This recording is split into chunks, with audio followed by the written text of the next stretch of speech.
Cell the unit of life. Chapter का नाम तो आपने सुना ही होगा, नीट के लिए बहुत इंपॉर्टेंट है ना। 4 से 5 क्वेश्चन इजीली आ जाते हैं यहाँ से। तो इसमें जो प्रोकैरियोटिक सेल वाला जो टॉपिक है, उसको करने में आपके कोचिंग में कितना टाइम लगता है? आपको लग जाता है लगभग 3 लेक्चर से 4 लेक्चर तो लग ही जाता है, हर एक लेक्चर 2 घंटे का होता है। अगर कोई आपको उस टॉपिक को 20 मिनट या फिर 18 मिनट के अंदर, 18 मिनट्स के अंदर आपको एक्सप्लेन कर दे, तो आपको कैसा लगेगा बताओ? सारे इंपॉर्टेंट पॉइंट्स जो कि नीट के एग्जाम के लिए बहुत इंपॉर्टेंट है, तो आपको कैसा लगेगा?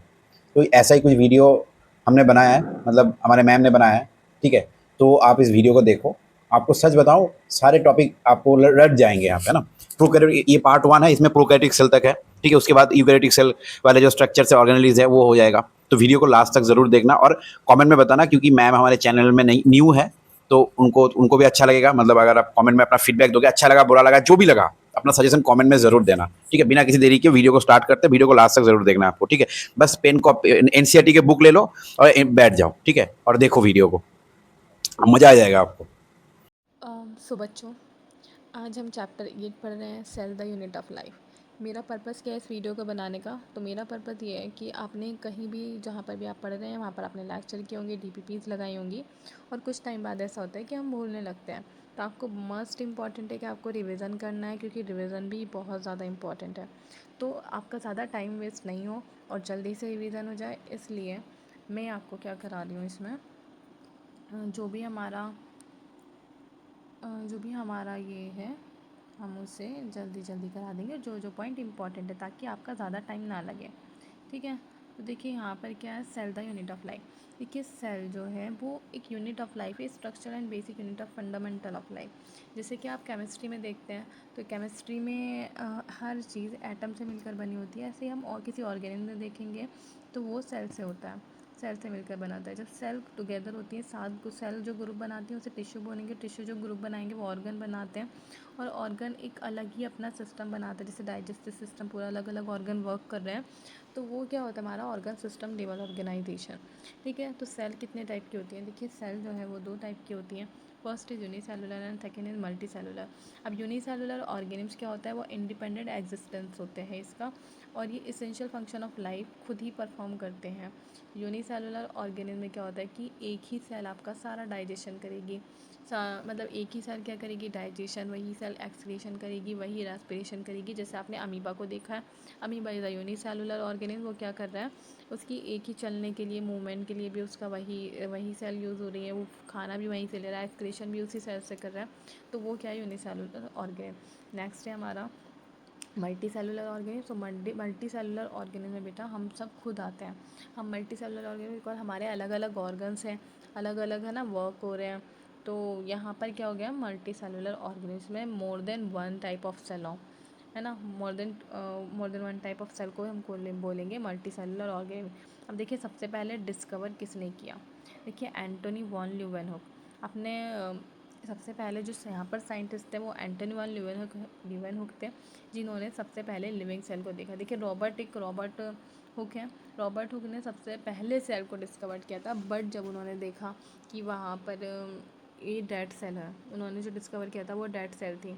उन्होंने एक कॉक सेल को लिया था, और कॉक सेल को जब माइक्रोस्कोप से देखा तो वहाँ पर उन्होंने देखा कि वहाँ पर ईटो टाइप, जैसे वो होती है ना, ईंट होती है, तो उसी साइज़ की थी, ऐसे करके बनी हुई थी।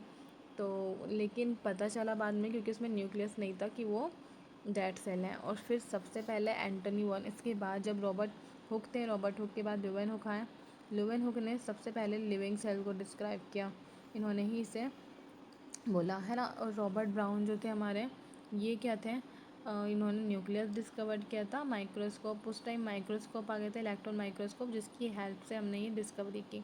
नेक्स्ट है आपका सेल थ्योरी। सेल थ्योरी में देखिए 2 साइंटिस्ट थे जिन्होंने सेल थ्योरी दी, 1838 में स्लीडन और 1839 में स्वान, है ना। तो स्लीडन जो थे वो कहाँ के थे, जर्मन बॉटनिस्ट थे। कभी कभी क्वेश्चन आ सकता है आपका, लाल नंबर इन्होंने सबसे पहले, क्योंकि बॉटनिस्ट थे तो प्लांट के ऊपर ही इन्होंने ज़्यादा बात की, प्लांट ऑब्जर्व किया इन्होंने। सारे प्लांट जो है वो अलग अलग टाइप की सेल से बने होते हैं, टिश्यू प्लांट से बने होते हैं, द सेम टाइप। उसी टाइम पर क्या हुआ था कि जो श्वान थे वो एक जूलॉजिस्ट थे, वो भी डिस्कवरी कर रहे थे, और ये जर्मन के थे, इन्होंने एनिमल सेल पर डिस्कवरी की है। लेकिन इन्होंने जब एनिमल सेल को देखा तो इन्होंने प्लांट सेल से कंपेयर किया। जो स्लीडन है उन्होंने सिर्फ प्लांट सेल पर ज़्यादा ध्यान दिया, लेकिन इन्होंने एनिमल सेल के साथ प्लांट सेल पर भी ध्यान दिया। इन्होंने कहा कि एनिमल में और प्लांट में एक कॉमन सेल है जिसे इन्होंने बोला प्लाज्मा मेम्ब्रेन, और एक आउटर जो स्पेसिफिक होती है प्लांट की उसे उन्होंने बोला कि सेल वॉल होती है वो। तो सेल वॉल की भी डिस्कवरी किसी ने की? स्वान ने की। Unique character of the plant cell, उन्होंने कहा प्लांट का ही वो यूनिक कैरेक्टर है कि उस पर अगर सेल वॉल हुई अगर किसी भी चीज़ पर तो वो प्लांट होगा। ठीक है बेटा। अब देखिए इसके बाद जो इन दोनों की हाइपोथेसिस थी, क्योंकि हाइपोथेसिस बोलते हैं जब कोई बात हम सिर्फ थ्योरी वाइज बोल रहे हैं, मतलब सोच कर बोल रहे हैं। तो bodies of animal and plants are composed of cell, तो इन्होंने बोला जो स्वान थे उन्होंने हाइपोथेसिस दी कि जो बॉडीज़ होती है एनिमल की और प्लांट की वो कंपोज्ड ऑफ सेल से बनी होती है और प्रोडक्ट ऑफ सेल से, यानी जो आपकी आगे की सेल्स बनेंगी, क्योंकि सेल्स ऐसा तो होता नहीं कि लिमिट में होती हैं, तो पहले वो सेल्स बनती हैं फिर उनसे ही दूसरी नई सेल बनती है। तो जो हम इन्होंने बोला कि bodies of animal and plants are composed of cell and product of cell. Schleiden and Schwann ने टुगेदर सेल थ्योरी दी। अब इस सेल थ्योरी को इसलिए लेकिन एक्सप्लेन नहीं कर पाए ये लोग कि न्यू सेल कैसे राइज होगी। उन्होंने ये तो बोल दिया कि कॉन्स्टिट्यूट और कंपोज्ड ऑफ सेल, यानी सेल से बनी है और आगे भी जो बनेगी वो सेल से बनेगी, लेकिन फर्स्ट सेल कहाँ से बनी है ये नहीं बता पाए अपनी थ्योरी में। तो इसके बाद एक आए हमारे रुडोल्फ विर्चो जो 1855 में आए थे। इन्होंने बोला था जो न्यू सेल है are formed from pre existing cell, यानी नई सेल किससे बन रही है? पुरानी सेल से, जिसे हम इसे बोलते हैं ओमनी सेलुलर ई सेलुलर। ये आपका स्टेटमेंट ऐसे आ जाता है कि ये स्टेटमेंट किसने दिया है ना। तो इसका क्या आंसर होगा? Rudolf Virchow. अब इन तीनों की जब हाइपोथेसिस फाइनली मिलाई तो फाइनल शेप मिली कि all living organ is composed of cell and product of cell, और दूसरा क्या था कि सारी की सारी cell all cells arise from pre existing cells. ठीक है। अब ओवरव्यू ऑफ सेल्स देखें अगर हम ओवरव्यू, तो देखिए ओवरव्यू में हमारा क्या है, अर्ली ऑब्जर्व सेल। जैसे ओवरव्यू में हमने सबसे पहले ऑनियन पिल्स ली थी, ह्यूमन चिक, या तो ह्यूमन चिक को माइक्रोस्कोप में देखो या आप ऑनियन की पिल्स लो, है ना। तो वहाँ पर क्या है, वो बिल्कुल ऐसा उस पर सेल मेम्ब्रेन भी दिखेगी, और जो ऑनियन सेल्स हैं वो टिपिकल प्लांट सेल की तरह दिखेगी, और चिक लोगे तो आप ह्यूमन सेल की तरह दिखेगा, और वहाँ पर आपको दोनों में ही आउटर बाउंड्री दिखेगी। ठीक है।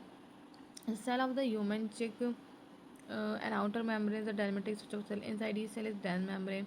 अब देखिए inside each cell has a dense membrane bound structure.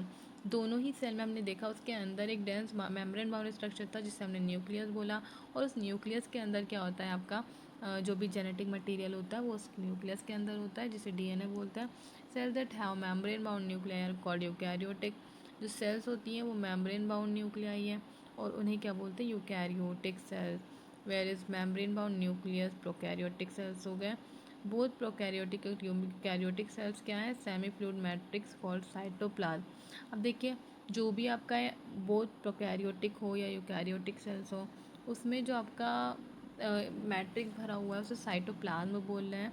और ये साइटोप्लाज्म में एक एरेना ऑफ सेलुलर एक्टिविटीज़ होती है, प्लांट और एनिमल में दोनों में कॉमन होता है।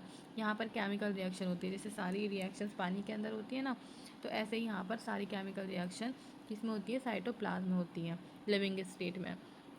बिसाइड अब न्यूक्लियस के अलावा और भी ऑर्गेनल्स हैं, जैसे एंडोप्लाज्मिक रेटिक्यूलम है, गोल्गी कॉम्प्लेक्स है, लाइसोसोम है, माइटोकॉन्ड्रिया है, माइक्रोबॉडीज़ हैं, वैक्यूल्स हैं, प्रोकैरियोटिक सेल्स है मेम्ब्रेन। अब जो प्रोकैरियोटिक सेल है तो उसके अंदर आपको मेम्ब्रेन बाउंड ऑफ स्ट्रक्चर नहीं मिलेंगे, वहाँ पर आपको कौन से मिलेंगे? जिसमें मेम्ब्रेन नहीं होंगी, जैसे कि राइबोसोम दोनों में है, कॉमन है ना दोनों में। तो यहाँ पर लेकिन ये एक मेम्ब्रेन, इस पर मेम्ब्रेन नहीं होती है। ठीक है। तो ये आपको कहाँ मिलेगा? प्रोकैरियोटिक में भी और यूकैरियोटिक सेल में भी मिलेगा। अब देखिए नेक्स्ट है ribosome but also within two organic chloroplast. Ribosome cytoplasm में तो प्रेजेंट होता ही है, लेकिन दो और भी ऑर्गेनेल हैं जिसके अंदर राइबोसोम प्रेजेंट होता है, क्लोरोप्लास्ट एंड माइटोकॉन्ड्रिया। तो इससे भी आपका एक क्वेश्चन अराइज हो सकता है। ऑन रफ ई आर पर भी ये प्रेजेंट होता है। ओके। अब animal cells contain another non membrane organelle called centrosome. जो एनिमल सेल है उसमें एक नॉन मेम्ब्रेन ऑर्गेनिल और भी होता है जिसे हम सेंट्रोसोम बोलते हैं, जो सेल डिवीज़न के काम आता है। सेल जो है वो अलग अलग साइज़ की होती है, जैसे माइक्रो प्लाज्मा की आप देखोगे अलग है, स्मॉलेस्ट सेल है 0.3 माइक्रोमीटर लेंथ है, और बैक्टीरिया की देखोगे तो थोड़ी इससे बड़ी है ना। वो कितनी है? 3 to 5 माइक्रोमीटर है। लार्जेस्ट आइसोलेटेड सिंगल सेल देखोगे तो एक ऑस्ट्रिच का है, और मल्टी सेलुलर ऑर्गेनिज्म देखोगे तो ह्यूमन रेड ब्लड जो है वो 7 माइक्रोमीटर डायमीटर होता है उसका। नर्व सेल सबसे लॉन्गेस्ट सेल है। ठीक है। और डिस्क शेप पॉलीगोनल है। शेल के साइज़ अलग अलग है, जैसे डिस्क शेप हो गई, polygonal, columnar, cuboidal, thread like, irregular. The shape of cell में with the function of they perform. Okay, next क्या है, प्रोकैरियोटिक सेल। अब देखिए प्रोकैरियोटिक जो सेल होती है वो मैंने आपको बताया, जो प्रोकैरियोटिक सेल होती हैं वहाँ पर मेम्ब्रेन बाउंड ऑर्गेनेल नहीं होते हैं। तो यहाँ पर राइबोसोम आपको मिलेगा, और आपको राइबोसोम के अलावा कुछ और भी ऑर्गेनेल्स मिलते हैं, है ना, जो विदाउट मेम्ब्रेन होते हैं। तो देखिए क्या क्या होता है यहाँ पर, जेनेटिक मटेरियल भी होता है जो कि सर्कुलर डीएनए होता है। देखिए प्रोकैरियोटिक सेल में किसे बोलते हैं, इसका एग्जांपल हम बैक्टीरिया ले सकते हैं, blue green algae, mycoplasma, PPLO, है ना, प्लूरोनिमन लाइक ऑर्गेनिल। और ये क्या होता है, छोटे होते हैं, मल्टीप्लाई जल्दी करते हैं, क्योंकि जो छोटा होगा वो मल्टीप्लाई जल्दी करेगा। Eukaryotic cells than the eukaryotic cell से जल्दी मल्टीप्लाई करते हैं ये। जिनमें वेरी ग्रेटली इनका साइज़ वाइज अलग होता है। जो बैक्टीरिया है वो 4 बेसिक शेप में होते हैं। इस बार क्वेश्चन भी आया था 26 में कि 4 वो शेप कौन कौन सी होती हैं। तो बैसिलस है, कोकस है, विब्रियो है और स्पाइरलम है, स्पाइरल। ठीक है, द ऑर्गेनाइजेशन ये ऐसे करके मैचिंग करना था। The organisation of the prokaryotic cell is fundamentally similar even though prokaryotic exhibit a wide variety of shape and function on. देखिए जो ऑर्गेनाइजेशन है प्रोकैरियोटिक सेल का वो फंडामेंटली सिमिलर है, even though prokaryote exhibit a wide variety of shape and function. तो यहाँ पर shape और फंक्शन सबका अलग अलग होता है। प्रोकैरियोटिक सेल के अंदर भी सेल वॉल होती है ना। प्रोकैरियोटिक जो ऑर्गेनिल है उनके ऊपर क्या है, सेल वॉल है, सराउंडिंग सेल मेम्ब्रेन है। अब उसके अंदर एक्सेप्ट इन माइकोप्लाज्मा में नहीं है। माइकोप्लाज्मा जिसे हम पीपीएलओ बोल रहे थे उसके ऊपर सेल वॉल नहीं प्रेजेंट होती है। तो ये कैसा भी अपने आप को शेप दे देते, इसलिए जोकर ऑफ द मोनेरा इसे बोलते हैं animal kingdom. The semi fluid matrix तो है इसके अंदर, साइटोप्लाज्म इनके अंदर भी है। देखिए इनके अंदर, इनके ऊपर जो बैक्टीरिया हैं प्रोकैरियोटिन के ऊपर तो है सेल वॉल की कवरिंग, फिर है सेल मेम्ब्रेन, फिर उसके अंदर क्या है, साइटोप्लाज्म भी है। लेकिन इनका अच्छे से न्यूक्लियस आपको अच्छे से नहीं दिखेगा जैसे यूकैरियोटिक में दिखता है। इनका जेनेटिक मटेरियल नैक्ड होता है, यानी कोई हिस्टोन प्रोटीन नहीं है, एनवेलप नहीं है अच्छे से, और न्यूक्लियर मेम्ब्रेन भी नहीं दिखेगी आपको क्योंकि न्यूक्लियस ही अच्छे से नहीं दिख रहा है। तो वो क्या हुआ, फैला हुआ होता है क्योंकि कोई कवरिंग नहीं होती मेम्ब्रेन की। और जेनेटिक मटेरियल इसका क्या है, डीएनए हो सकता है, सिंगल क्रोमोसोम और सर्कुलर डीएनए। मैनी बैक्टीरिया में स्मॉल सर्कुलर डीएनए, बहुत सारे बैक्टीरिया क्या होते हैं, छोटे सर्कुलर डीएनए होते हैं जो outside the genomic DNA. Genomic DNA हम उसे बोलते हैं जिसमें पूरा जेनेटिक करेक्टर है कि फंक्शन क्या करेगा, कैसा होगा, वो कैसा बनेगा, है ना। लेकिन इसके आउटसाइड जो होते हैं वो स्मॉलर डीएनए होते हैं जिसे हम प्लाज्मिड बोलते हैं। अब ये प्लाज्मिड जो है वो DNA centres certain unique phenotypic character. ये डीएनए जो होते हैं ये अलग अलग फिनोटाइपिक कैरेक्टर्स देते हैं बैक्टीरिया को। ओके, अब आगे चैप्टर में देखेंगे बायोटेक्नोलॉजी में जहाँ हम इससे वेक्टर बनाएंगे। One such character is resistant to, और यहाँ पर कुछ ऐसे कैरेक्टर भी होते हैं जो एंटीबायोटिक से रेसिस्टेंट हो जाते हैं। हायर क्लासेस में हम, जैसे मैंने बताया आपको, ट्रांसफॉर्मेशन पढ़ेंगे, प्लाज्मिड देखेंगे, हम उसमें प्लाज्मिड में वेक्टर कैसे बनाते हैं प्लाज्मिड को, है ना। Nuclear membrane is found, nuclear membrane जो मिलती है वो यूकैरियोट्स में मिलती है ना। No organelle like ones in eukaryotes the far found cell except. तो अगर आप कहोगे कि ऑर्गेनिल कौन कौन से यूकैरियोट में, कौन से प्रोकैरियोट में है, तो आपको एक बात याद रखनी होगी कि यूकैरियोट प्रोकैरियोट में यूकैरियोटिक ऑर्गेनिल्स की तरह कुछ नहीं होता, ऑर्गेनिल नहीं होते हैं सिर्फ राइबोसोम को छोड़कर, यानी दोनों में कॉमन कौन से है, राइबोसोम है। Prokaryotes have something unique in the form of inclusion. अब जो प्रोकैरियोट है उनके अंदर एक यूनिक फॉर्मेशन बनता है, inclusion. Specialise differential form cell membrane called mesosome is the characterise for prokaryotes. They are essentially infolding of cell membrane. ये क्या है, इनफोल्डिंग ऑफ सेल मेम्ब्रेन। ये जो आपने देखा ना कि इंक्लूजन मीजोसोम है, ये सेल मेम्ब्रेन की फोल्डिंग टाइप ही होती है अंदर की साइड। ठीक है, ऐसे करके बन जाता है ये। फिर इसके बाद है cell envelope and its modification. अब देखिए इसमें दो टाइप के बैक्टीरिया होते हैं, पहला होता है ग्राम पॉजिटिव, दूसरा होता है gram negative bacteria. Gram positive क्योंकि एक बैक्टीरिया के ऊपर आप देखोगे 3 वॉल्स उसके ऊपर होती हैं, जो कि पहला मतलब जिसे हम कैप्सूल भी बोल देते हैं, सेल वॉल और कैप्सूल। अब कैप्सूल में या तो वो ऐसा होता है कि वो थिक लेयर होती है या वो थिन लेयर होती है। अब अगर लूज शीट से बना हुआ है, वो डिफरेंशिएट लूज शीट से है, तो स्लाइम लेयर बन जाएगी, और अगर थिक एंड टफ शीट बनी है उसके ऊपर तो कैप्सूल हो जाएगा। जो सेल वॉल है वो determine the shape of the cell. Cell wall क्या दे रहा है, शेप ऑफ द सेल, और प्रिवेंट बैक्टीरिया फ्रॉम बस्टिंग। और इसकी ही हेल्प से बैक्टीरिया है, क्योंकि आगे इनने क्या कर लिया, बाहर की साइड कवरिंग कर ली, तो वो जो बैक्टीरिया वो फटेगा भी नहीं, बर्स्ट नहीं होगा, कोलैप्स नहीं होगा। Okay, the plasma membrane selectively permeable, ये भी इंपॉर्टेंट है। और membrane similar structure to that the eukaryotes. तो जैसे ही प्लाज्मा मेम्ब्रेन इनकी प्रोकैरियोट्स की होती है, ऐसी किसकी होती है, यूकैरियोट्स की। आपके स्टेटमेंट में आ सकता है। अब देखिए, जो भी हमारी स्पेशल मेम्ब्रेन स्ट्रक्चर जो बना था अंदर की साइड प्रोकैरियोट में, उसे बोलते हैं मीजोसोम, और एक्सटेंशन इसके प्लाज्मा मेम्ब्रेन को इनटू द सेल। तो इसका एक्सटेंशन जो होता है प्लाज्मा मेम्ब्रेन का, वो इनटू द सेल में होता है। That extension in the form of vesicle. अभी जो एक्सटेंशन नहीं है तो वो वसाइकल की फॉर्म में होगा, ट्यूब्यूल्स या लैमेली की फॉर्म में, अलग अलग शेप की बेस पर। Formation of DNA replication and distribution of daughter cell is called daughter cell को ये जो हमने देखा कि जो सेल वॉल है वो ये जो है मीजोसोम, तो द सेल वॉल फॉर्मेशन करवाता है मीजोसोम, डीएनए रेप्लिकेशन करा रहा है, डिस्ट्रीब्यूशन ऑफ डॉटर सेल कर रहा है।